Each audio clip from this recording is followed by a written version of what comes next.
Hockey is brought to you by Bud Ice, the official beer sponsor of the NHL. By McDonald's. Oh, baby! If you can't tell from the intro and what I'm wearing, I'm going to be talking about some hockey cards.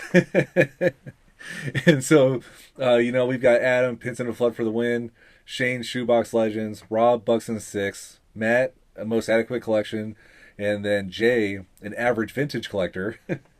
Here in the last few months or something, they've just been showing some banger hockey cards. And every time I watch those videos, one of the things I think of is man, I wish I could have the same motivation to collect hockey cards like they do.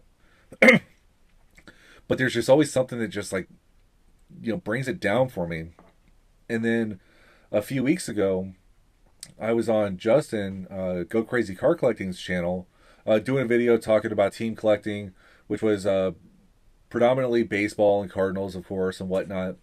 But I had made a comment in that video, which I'll show, that really kind of, I don't know, it just a light bulb went off, something clicked, and I figured out a way that I want to go about collecting hockey cards for the time being. So I'm going to go ahead and show that clip with his team. What I would say is, me being a St. Louis Blues fan, how I collect the Cardinals does not apply to collecting that team. The history is totally different. There's not a whole lot of winning. There's not a whole lot of true Blues, only Blues, you know what I mean? There's always players that played for a time with the Blues.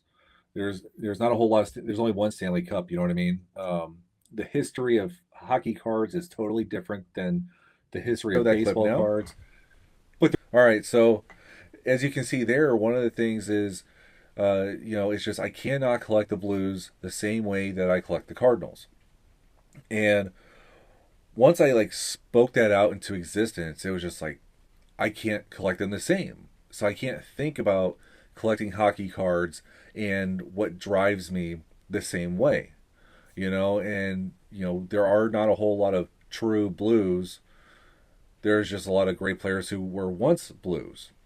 Now, that isn't to say I haven't been collecting hockey cards. I just don't have a lot, I do have a Blues Hall of Fame collection similar to that of the Cardinals, And so there I do kind of capture some of the team's history and some of the great players who were Blues, but they have their criteria, and it's awards, the length of time that they were on the team.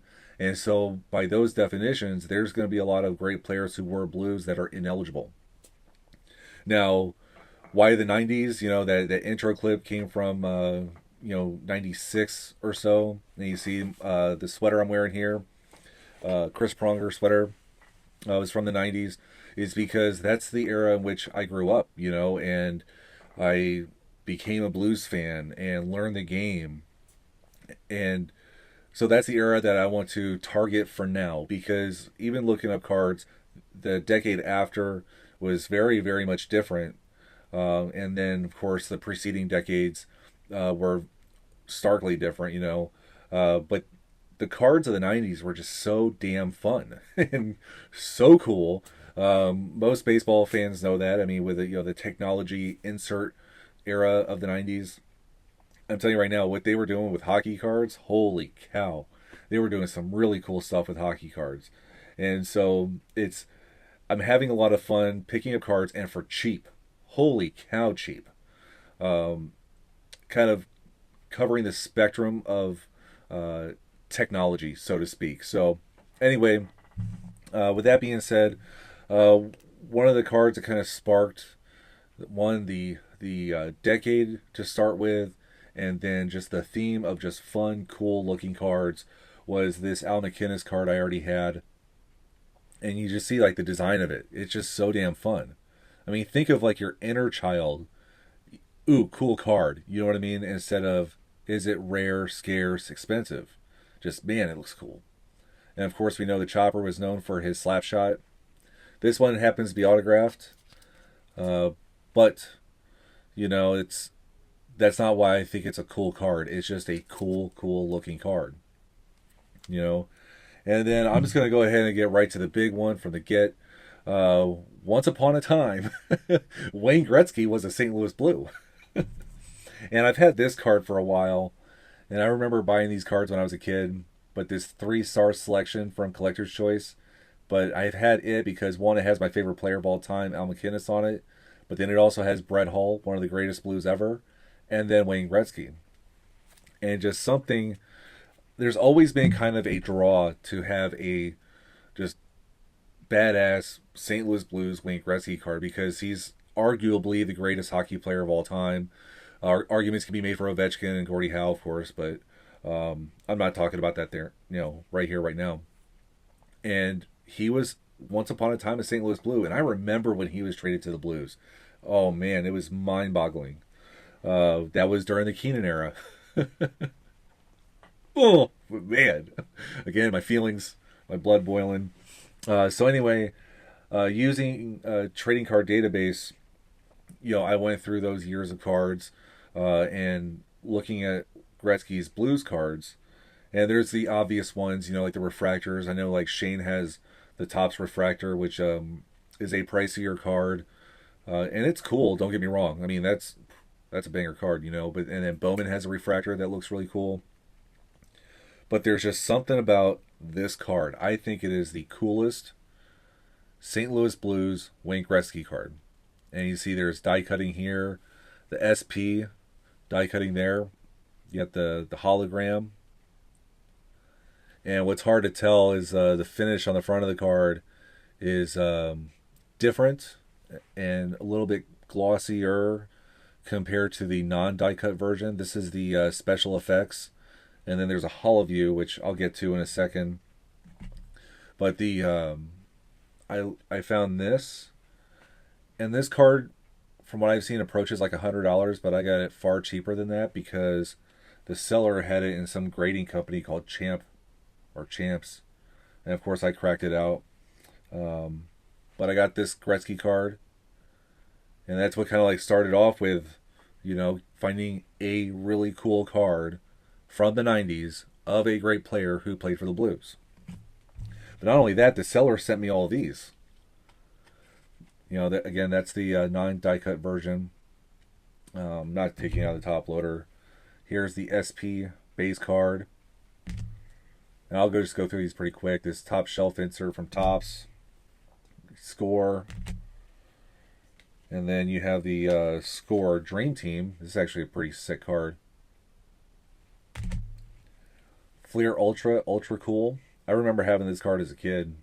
And Brett Hull has one in that set too. And then a couple of die cut upper deck cards. This one, like 2 other cards go next to it. But just awesome cards for the 90s. But that's pretty sick. I mean, I only wanted one Gretzky card, and I ended up getting a whole stack. But yeah, like die cuts, that's one of the things that, like, when you think of like 90s cards, die cuts are one of them. And so I also got this Jeff Courtnall. And you see that, I mean, in Pacific, they've done amazing stuff, right? But this one's very, very hockey. There's not going to be counterparts to football and baseball. But it's got the stick there, and it's got this jagged ice on the side. But yeah, Courtnall, he was a Blue a couple times. Really great player. He's not in the Hall of Fame or anything. It was, I believe, concussions ended his career early. But part of an infamous trade in the early 90s. Ends up coming back, was phenomenal, and then he got hurt, and that's one of the unfortunate things that led to that hampered the Blues from winning, because things just never kind of lined up. You know what I mean? And how Gretzky, he was only a Blue for like 18 regular season games, and then it was like 13 playoff games, and then that was it. And from what I understand, he had a 3-year offer from the Blues. He was buying like season tickets to the Cardinals and everything, and then just abruptly after the season ended, when Steve Yzerman's scored his goal, Mike Keenan yanked the offer away, and then he ends up going to the Rangers. Another player with Mike Keenan ties, but check this out, this Dufex, another thing that the 90s are known for, and I love the Dufex. Y'all know that, and I've got all the Aussies and everything. but I've not looked at the football ones, but certainly of the baseball ones of this time, the design of this. I mean, look at the blue note and its incorporation into this card. So very unique as far as I know of hockey. You know, and Brendan Shanahan, one of the all-time greats, of course. Very, his history with the Blues. I mean, he signed with the Blues in the early 90s. He was an up-and-coming star with the Devils. And so this is the infancy of free agency in hockey. And so they signed him away from the New Jersey Devils, because at the time the Blues were doing pretty much then what the Vegas Golden Knights are doing now. But the Knights are allowed to do it now, whereas the Blues were not allowed to do it then. And so as compensation, the Blues had to give the New Jersey Devils Scott Stevens, who was their captain. And of course, later on, when Scott Stevens becomes a free agent, the Blues got caught tampering with him and then had to give up 5 first-round picks. Oh, my God. But then Brendan Shanahan later on got traded for Chris Pronger, which was a jaw-dropping trade at the time, because Chris Pronger really wasn't that great of a player yet. It's because Brendan Shanahan was sleeping with one of his teammates' wives. You know?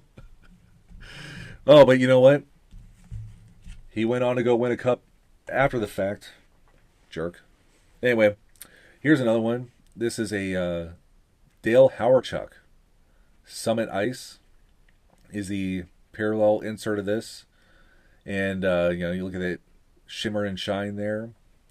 But Dale Hawerchuk, who is more known for his time with the Winnipeg Jets and the Buffalo Sabres, spent all of 16 games with the Blues. And but within those 16 games, he somehow managed to score the 500th goal of his career while with the Blues. It's pretty wild. But yeah, that's something that Mike Keenan was doing. You know, they're in the mid-90s, just players coming and going and things like that. Some players that I don't have cards of that I'm looking for is like Guy Carbonneau of Montreal Canadiens fame. Spent 1 year with the Blues and things like that. Here, this is a sick card. Grant Fuhr. Check this out. And it's, it's acetate right there. Absolutely phenomenal. This card's actually numbered out of 2,500. And it's crazy how cheap this was considering what this is, the artificial scarcity and all that good stuff. But man, Grant Fuhr was the goalie when I really started getting hot in hockey. And that year where we had Gretzky, we had Al McInnes, we had Brett Hull, Grant Fuhr. It was in the first round of the playoffs against the Maple Leafs. He ends up getting hurt and missed the rest of the postseason. And again, what could have been? What if he was in net against the Russian Red Wings? Would we have won? Who knows, right? But absolutely phenomenal card. I love this. And so he was only a Blue for 2 or 3 years, and that 1 year he started, 73 out of the 82 games that year. I mean, a crazy amount. But anyway, as you can see, this is what I'm doing, it's just finding I cards, the die cut, the hologram, die cut here, Dufex, acetate. I gotta find one player that I want to do get a refractor of, so I'm having a lot of fun with it, and it's multifaceted. It's my team, it's that decade, it's the innovations, technologies of the cards, all that good stuff. And like I said, I'm only wanting to get one card of each player throughout that decade, and so like I said, there's a bunch I still got to get. While Brett Hull is represented in my Blues Hall of Fame collection, I want to get a Brett Hull one, just a badass, Brett Hull 90s card. Adam Oates, Scott Stevens, like I said, Guy Carbonneau, Curtis Joseph, things like that. And then once I'm kind of satisfied there, because this is on one of my checklists, I'll start to explore the surrounding decades and everything like that. And of course, I'll have fun with this. I am doing this video now because, of course, I've picked up all those cards in the last few weeks or so. Just because, when I go to do my monthly video with Adam, this won't bog it down, because you can see how long this has taken. And then he does his own hockey show with Rob, Shane, and Matt. So Anyway, I think this is just a blast. It's cheap, it's fun, really no pressure, things like that. It's just, man, it's so damn cool. These hockey cards, and like I said, I'm having fun with it. So, if there's something you've been on the fence on that you think you could have fun with, especially in this era of prices and pivoting and consolidation, blah blah blah blah blah. Obviously, I'm not consolidating here, but anyway, just fun to talk about, fun to show, fun to collect, whole lot of fun. Anyway, this is how I'm nerding out. Thanks for nerding out with me.